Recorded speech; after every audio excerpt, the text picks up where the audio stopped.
Cette vidéo est une présentation de...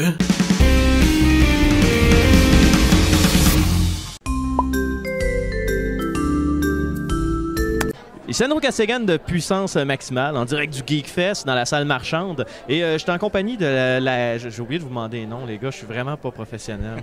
Guillaume et Sébastien. Guillaume et Sébastien. Ben, Guillaume et Sébastien qui sont les créateurs de Courant Fractal. Fractal, oui, c'est ça. Donc, Courant Fractal, qui est un monde qui se joue, en fait, qui est un jeu de rôle. J'ai vu les dessins, j'ai vu le livre, premièrement. Très beau livre, très épais, beaucoup de pages, on aime ça. C'est niaiseux à dire, mais dans le monde des jeux de rôle, il me semble que quand on achète un livre, justement, c'est fun quand il est épais parce qu'on sait qu'il y a du contenu. Mais est-ce que vous pouvez nous décrire c'est quoi Courant Fractal? Ça serait assez difficile de le décrire simplement puisque c'est un monde complet. Mais ce qui est très important de dire, c'est que nous, on a voulu donner au Québec quelque chose qui n'avait pas été fait vraiment beaucoup encore dans le RPG, c'est-à-dire d'amener un tabletop de niveau professionnel à terme. C'est une histoire qu'on a développée pendant 5 ans. On a quatre personnes qui ont des maîtrises, qui ont travaillé là-dessus pour amener ça à un niveau de fini qui est virtuellement inégalé, malgré que c'est indie. Puis au niveau là, de Fractal, Courant Fractal, oui. On parle de quel type, comme on sait le fantasy, on voit qu'il y a des chevaliers, tout ça, on sait que le fantasy, il y a différents types, il y a le high fantasy, le dark fantasy, le fantasy généraliste. Ça, on rentre dans quel type? On voit qu'il y a quand même des armures, style un peu samouraï, magie. C'est ça, c'est un monde, oui, moi je le qualifierais peut-être plus de low fantasy, dans le sens où il y a de la magie, il y a de la magicka, il y a des concepts plus surnaturels. C'est pas un monde qui est rempli à ras-bord de races et de monstres. C'est assez simple à ce niveau-là, dans le sens qu'au niveau des personnages que tu peux jouer, ce qu'on propose, c'est essentiellement de jouer un personnage humain. Il y a possibilité de jouer des elfes, mais encore là, c'est une plus petite proportion là, de la population mondiale dans le monde qui sont comme ça. Puis c'est pas un monde qui regorge de bébites puis de monstres. Là. Il y a un côté, je te dirais peut-être plus low fantasy, dans le sens que la magie, c'est quelque chose qui est présent, mais c'est pas nécessairement quelque chose qui est commun. À ce niveau-là, c'est peut-être là-dedans qu'on pourrait le caractériser. Je te dirais aussi, ce qui est intéressant dans le monde, c'est un monde où est-ce qu'on fait beaucoup de référents au monde réel. Il y a beaucoup de pastiches, il y a beaucoup de parallèles à faire entre la réalité que nous, on propose puis le vrai monde. Dans le sens que si on regarde, dans le fond, l'univers dans lequel on est, il y a tout un continent de l'Ouest, qui est basé beaucoup sur les nations qui existaient à l'Europe. Au niveau du Moyen-Âge, le continent de l'Est, qui est un continent avec beaucoup de nations qui font penser au Moyen-Orient, à tout ce qui est le monde arabe connu à l'époque du Moyen-Âge, ainsi qu'un peu l'Empire byzantin. C'est beaucoup des inspirations du réel qui donnent ça. Il y a beaucoup de parallèles historiques également qui sont faits au travers des différents événements qui sont donnés. C'est comme un blend, c'est un mélange entre le monde réel, un monde fantastique, avec la magie du réalisme. Somme toute, mais... C'est compliqué, ça prendrait beaucoup de mots pour l'expliquer. Mais... Non, mais c'est quand même bien décrit. Comme je vais faire un exemple, parce qu'on s'est parlé hors caméra tantôt. C'est d'où pourquoi je suis venu vous voir, parce que j'ai trouvé ça très intéressant. Vous avez des événements dans le monde de Courant Fractal qui sont inspirés en fait de choses qui ont déjà arrivé. Comme on avait parlé déjà, un exemple, le crime organisé. Vous avez fait un parallèle qu'il y avait, j'ai pas le nom par exemple. Les Chaos Disciples. C'est ça, exactement. Les Chaos Disciples qui sont inspirés des Hells Angels. Absolument. Donc au lieu d'avoir des grosses motos chromés et tout ça, c'était des griffons comme chromés entre guillemets, donc avec des shiny, avec des pièces et tout le kit.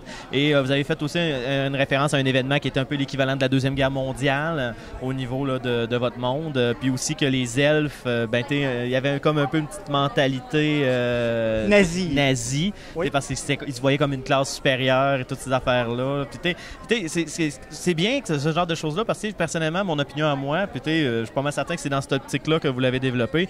Un monde qui a un lore à lui, une histoire, un historique, on peut tout se l'approprier en lisant les livres et tout ça, mais quand on a certains points de repère qu'on peut faire un parallèle justement avec des événements qui existent dans notre monde à nous, c'est plus facile, un maître de jeu, justement, de le mettre à sa patte, parce que c'est des choses qui peut faire une référence. Comme, mettons, quelqu'un qui trippe sur la Deuxième Guerre mondiale, avec les événements de la Deuxième Guerre que vous avez mis, il peut non seulement prendre le mythe que vous avez mis dans le livre, mais rajouter en plus son grain de sel à lui en fonction de ce qu'il connaît de la Deuxième Guerre mondiale. Il peut essayer de faire des parallèles comme ça. Je présume que c'est dans cette optique-là que vous avez fait toute la mythologie de ce monde-là. C'est exactement ça. C'est que souvent, on va voir des gens qui vont faire des pastiches, mais en changeant les noms. Nous, ce qu'on disait, c'est que le patrimoine fantastique et très riche.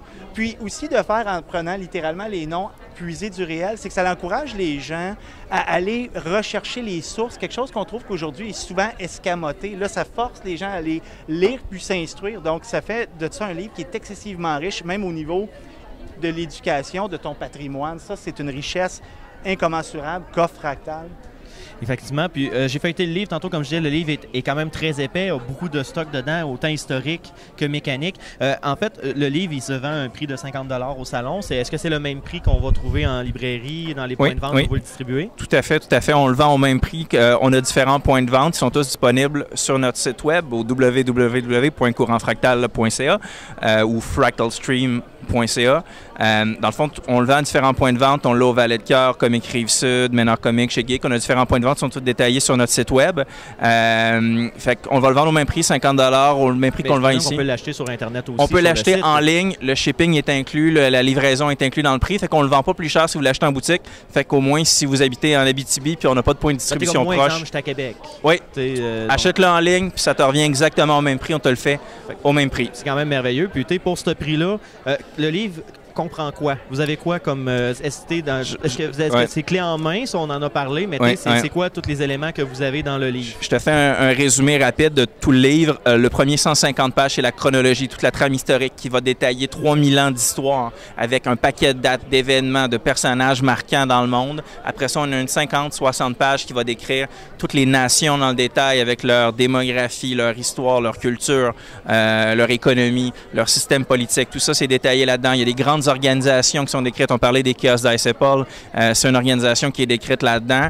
Puis après ça, tu as toute la section au niveau mécanique de jeu, le système de jeu de base, comment ça fonctionne, les habiletés, les caractéristiques des personnages, les mécaniques de jeu, le système de magie, le système de Magicka là, qui fait partie du monde, feuille de personnages, bien évidemment. Fait que c'est vraiment un système complet, tant du point de vue du contexte que des mécaniques de jeu. C'est vraiment un tout en un, tout est inclus là-dedans. Là. Puis pour continuer, comme là on a parlé du mythos, le livre, qu'est-ce qu'il comprend, là on va tomber dans le cœur du sujet, le système. T'sais, comme là on parle de jeux de rôle, tout ça, là, le monde il nous écoute probablement le vidéo, il dit là, ok, je suis vendu, je suis intéressé, j'ai déjà la page internet ouverte. Le système pour jouer à ce jeu-là, c'est un système qui est emprunté, c'est un système qui est maison, c'est un système maison qui a été créé complètement. Je te dirais, je vais te parler dans le fond les plus belles plus-values selon moi du système. C'est un système qui est très ouvert. C'est dans le fond les gens ne sont pas encarcanés dans des classes de personnages. C'est des arbres d'habileté. Les gens vont aller acheter ce qu'ils veulent là-dedans. Ils peuvent vraiment personnaliser leur personnage au maximum. Dans le fond, il n'y a pas de classe spécifique. Là. En fait, si je comprends bien, on en avait parlé un peu. Vous êtes vraiment basé un peu sur un peu le jeu vidéo. Là. Comme il y a certains RPG où justement, il n'y a pas le principe de classe, mais on a vraiment 3 branches. La dextérité, la force, la magie. Puis on va... Puis au niveau des caractéristiques du personnage, dans le fond, le but, c'est de donner un éventail assez grand où est-ce qu'on a 3 caractéristiques physiques, 3 sociales, 3 mentales. Fait que c'est ces éléments-là. Puis on voulait donner cette balance-là parce que, comme c'est un univers très riche, un univers avec des dynamiques politiques importantes, on voulait aussi permettre ça. Fait qu'autant dans les caractéristiques des personnages, ces éléments-là se retrouvent, autant dans les habiletés, il y a beaucoup d'habiletés sociales, il y a des habiletés guerrières, oui, évidemment, mais tu as des habiletés plus au niveau des connaissances, tu as des habiletés au niveau de l'herbe. C'est très, très vaste. Le but, c'est de couvrir toutes les possibilités qui peuvent être faites. Puis le système de Magicka, je pense que c'est peut-être le dernier point important à soulever au niveau du système qui est plus innovateur, où c'est un système où c'est beaucoup t'interagir avec l'environnement, tu dois comprendre ton environnement, les paramètres dans lesquels tu fais tes sorts, c'est pas un spell qui est défini, genre tu vas faire tant de dégâts qu'une boule de feu, c'est vraiment, tu peux, dans le fond, tes paramètres, ça va être à quel point je peux affecter, à quelle distance je peux affecter mon sort, c'est quoi l'aire d'effet, c'est le nombre de personnes que je peux affecter, mais justement, de la façon que vous me parlez de la magie, là, dans le fond, au niveau du jeu, c'est un peu comme de l'interaction avec l'énergie naturelle autour des gens. Tout à fait, c'est les 4 éléments. Comme dans beaucoup de jeux de fantasy, c'est de l'énergie qui se transforme en feu ou des choses comme ça, tandis que dans ce jeu-là, quand on parle d'environnement, c'est que c'est vraiment l'utilisation de l'énergie ambiante. Oui, il y a un certain pouvoir de la personne, mais quand vous dites qu'il y a des paramètres à considérer, dans le cas, exemple, tu veux faire un sort d'eau, que tu es dans un volcan, c'est peut-être pas l'idéal. Tout à fait. conditions pour le faire. Oui, oui. Si je comprends bien, c'est beaucoup de jouer avec ton environnement. S'il y a déjà un vent qui souffle, tu peux l'amplifier pour aller créer vraiment une bourrasque qui fasse trébucher quelqu'un. Si jamais il y a une flamme, il y a une petite torche qui brûle, tu pourrais décider, dans le fond, de t'en servir pour, dans le fond, pour tout brûler l'intérieur d'une pièce avec. Mais il faut que tu joues avec ton environnement. Ce qu'on a fait, c'est que le plus difficile pour un Magicant, c'est de créer un élément à partir de rien. Si j'ai pas de flamme dans une pièce, je peux difficilement en faire. Si jamais il n'y a pas d'eau dans la pièce, je peux difficilement jouer avec cet élément-là. Mais fait que ça te force à composer avec ce qu'il y a dans ton environnement. Puis ça, c'est peut-être une des richesses du système aussi, là. Oui, puis si tu me permets, je vais rajouter quelque chose aussi qui est très intéressant par rapport au système de Magicka. C'est de dire, oui, c'est environnemental, mais ça force aussi les maîtres de jeu à retourner à quelque chose qui est des fois un peu escamoté, c'est-à-dire la description.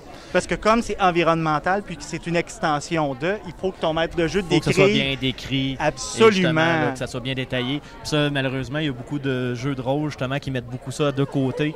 D'ailleurs, je trouve qu'un exemple parfait, Donjon Dragon 4e édition, je trouve que c'était justement une version de Donjon Dragon où l'environnement physique où les joueurs évoluaient était moins important, justement, puisqu'on avait été vraiment plus vers le jeu vidéo, mais style MMO, là, pour se baser au niveau de la mécanique. Puis je suis content de voir un jeu de rôle qui va retourner vers un élément plus descriptif, plus mathématique un peu en quelque sorte, parce qu'il faut comme calculer les environnements, les choses comme ça. Mais t'es que ça, je présume, j'ai pas vu la mécanique au complet, mais je présume que ça doit pas rentrer dans des calculs fractionnaires et tout ça, mais juste une game bien détaillée, bien immersive, puis avec une mécanique de jeu qui marche bien. Ça permet d'avoir comme un environnement encore plus immersif dans un monde qui est riche, parce que on se le cachera pas, vous avez 3000 ans d'histoire de décrit.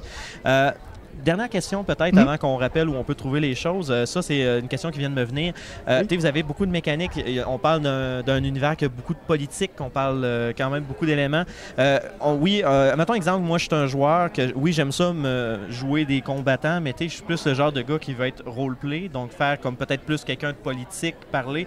Est-ce qu'on est obligé de faire quelqu'un qui sait se battre ou on peut vivre une belle expérience dans ce jeu-là avec un personnage plus social? En fait, je te remercie d'aborder cette question-là parce qu'une des puissantes forces de Fractal, c'est qu'on peut jouer, à cause des statistiques sociales, tu pourrais jouer un commoner, tu pourrais jouer littéralement un musicien qui n'a aucun pouvoir de bataille et t'en sortir merveilleusement bien parce que justement, comme je te disais, c'est qu'on retourne beaucoup au storytelling, puis si la richesse est présente, tu n'as pas besoin, tu peux en avoir bien sûr des combattants, des Magicans, mais est-ce que c'est un impératif? Si c'est pas le type de partie que tu veux faire, tu n'en as pas de besoin et ça se fait. Parce que je faisais le parallèle, parce que tu sais, comme exemple, des jeux de rôle comme Call of Cthulhu, que c'est pas forcément du combat, c'est souvent de la politique, du roleplay, de jouer avec ces éléments-là. Puis il y a quand même une niche de joueurs qui veulent jouer du jeu de rôle, mais c'est juste jouer un personnage et non pas forcément un acteur. Puis des fois, je pense à Pathfinder où il y a du monde qui ont des designs, des concepts de personnages un petit peu plus funky, qui sont pas forcément combattants, mais quand ils jouent à ces genres de jeux-là, qui est beaucoup axé combat, ils ont comme plus ou moins leur value dans leur ajout dans le groupe. Fait que avec Fractal, quelqu'un qui veut décider de se faire un personnage qui n'est pas combattant, mais il peut aussi bien rejoindre un groupe où il y a des personnages plus combattants et avoir quand même son pesant d'or dans l'équipe de par ses connaissances ou encore son interaction sociale. Fait que quand même très intéressant. Absolument. Je vous dirais, messieurs, moi je suis vendu personnellement. C'est pas pour rien que je suis revenu vous voir. Là. Oui. Moi c'est sûr. Est-ce que vous pouvez rappeler c'est où qu'on peut trouver votre produit, l'acheter? Moi, comme je vous dis, ça va être l'achat prochain. Ben absolument, je vais laisser Guillaume. Ouais. Dans le fond, sur notre site web, au www.courantfractal.com, c'est .com maintenant, ou www.fractalstream.ca. Fait courantfractal.com ou fractalstream.ca. Je présume que c'est cause que vous pouvez l'avoir en anglais comme en français? Non? Malheureusement, pour l'instant, le livre est distribué uniquement en français. On aimerait ça, dans peut-être la prochaine année, être capable de le faire traduire, là. Mais pour l'instant, la version est en français seulement. Fait que je vais vous passer un message, là, vous autres là, qui vous écoutez la vidéo, là, achetez plein de livres. Oui, toi, derrière la caméra, devant ton écran, achetez plein de versions françaises du livre pour qu'eux autres, ils puissent après ça dire il y a une clientèle et le traduire en anglais. Ça vaut la peine. Je crois au système. Là. Sérieusement, je vous souhaite bonne chance, les gars, pour votre... Ben, il y a aussi une fille qui est avec vous autres. Oui. Je vous souhaite bonne chance. Je souhaite bonne chance pour le projet. Puis c'est sûr et certain que si on a une occasion à Puissance Maximale, on va le tester, puis on va en parler. Ça va nous faire plaisir. C'est super, merci. Puis quelque chose qui est important à dire aux gens qui nous regardent, c'est que aussi, n'oubliez pas qu'on croit en vous, parce que tout le monde nous a dit qu'au Québec, c'est un trop petit marché, qu'il n'y a personne qui l'a développé à ce niveau-là parce qu'il n'y a pas assez de gens. Nous, on croit en vous, mais à partir de là, il faut que vous croyiez en nous pour que l'initiative se poursuive encore longtemps. Ben, merci beaucoup, messieurs. Ça fait plaisir. Merci à vous. Abonne-toi à ma chaîne YouTube.